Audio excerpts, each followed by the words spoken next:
شروع اللہ کا نام لے کر جو بڑے مہربان اور نہایت رحم کرنے والے ہیں۔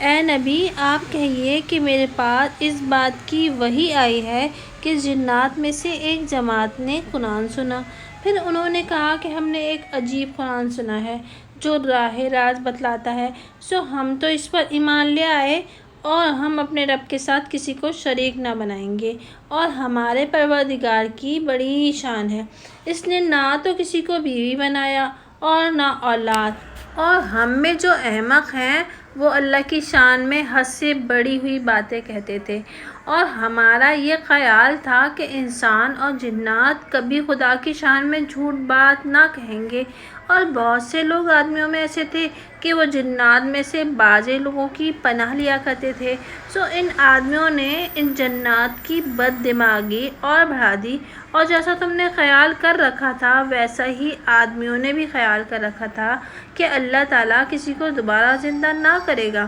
اور ہم نے آسمان کی تلاشی لینا چاہا، سو ہم نے اس کو سخت پہرا اور شعلوں سے بھرا ہوا پایا،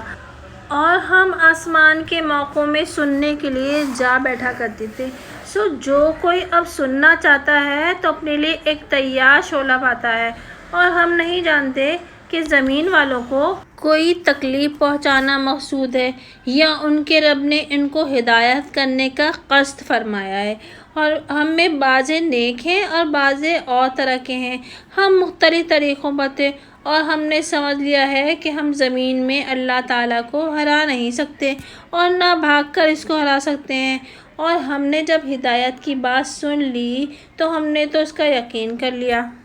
سو جو شخص اپنے رب پر ایمان لے آئے گا تو اس کو نہ کسی کمی کا اندیشہ ہوگا اور نہ زیادتی کا، اور ہم میں بعضے تو مسلمان ہیں اور بعضے ہم میں بے راہ رو ہیں، سو جو شخص مسلمان ہو گیا انہوں نے تو بھلائی کا راستہ ڈھونڈ لیا، اور جو بے راہ ہیں وہ دوزخ کے ایندھن ہیں، اور اگر یہ لوگ راستے پر قائم ہو جاتے تو ہم ان کو فراغت کے پانی سے سیراب کرتے تاکہ اس میں ان کا امتحان کریں، اور جو شخص اپنے پروردگار کی یاد سے روگردانی کرے گا اللہ تعالیٰ اس کو سخت عذاب میں داخل کرے گا۔ اور جتنے سجدے ہیں وہ سب اللہ کا حق ہے، سو اللہ کے ساتھ کسی کی عبادت مت کرو، اور جب خدا کا خاص بندہ خدا کی عبادت کرنے کھڑا ہوتا ہے تو یہ لوگ اس بندے پر بھیڑ لگانے کو ہو جاتے ہیں۔ اے نبی، آپ یہ کہہ دیجئے کہ میں تو صرف اپنے پروردگار کی عبادت کرتا ہوں اور اس کے ساتھ کسی کو شریک نہیں کرتا۔ اے نبی، آپ کہہ دیجئے کہ میں تمہارے نہ کسی ضرر کا اختیار رکھتا ہوں اور نہ کسی بھلائی کا۔ اے نبی، آپ کہہ دیجئے کہ مجھ کو خدا سے کوئی نہیں بچا سکتا اور نہ میں اس کے سوا کوئی پناہ پا سکتا ہوں، لیکن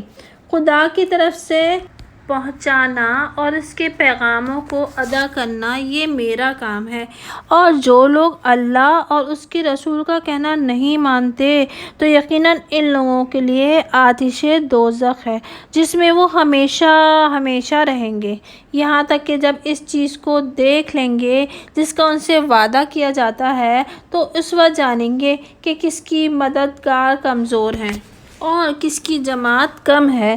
اے نبی، آپ کہہ دیجئے کہ مجھ کو معلوم نہیں کہ جس چیز کا تم سے وعدہ کیا جاتا ہے آیا وہ نزدیک ہے یا میرے پروردگار نے اس کے لیے کوئی مدت دراز مقرر کر رکھی ہے۔ غیب کا جاننے والا وہی ہے، سو اپنے غیب پر کسی کو مطلع نہیں کرتا، ہاں مگر اپنے کسی برگزیدہ پیغمبر کو، تو اس پیغمبر کے آگے اور پیچھے محافظ فرشتے بھیج دیتا ہے تاکہ اللہ تعالیٰ کو معلوم ہو جائے کہ ان فرشتوں نے اپنے پروردگار کے پیغام کو پہنچا دیا، اور اللہ تعالیٰ نے ان کے تمام احوال کا احاطہ کیے ہوئے ہے اور اس کو ہر چیز کی گنتی معلوم ہے۔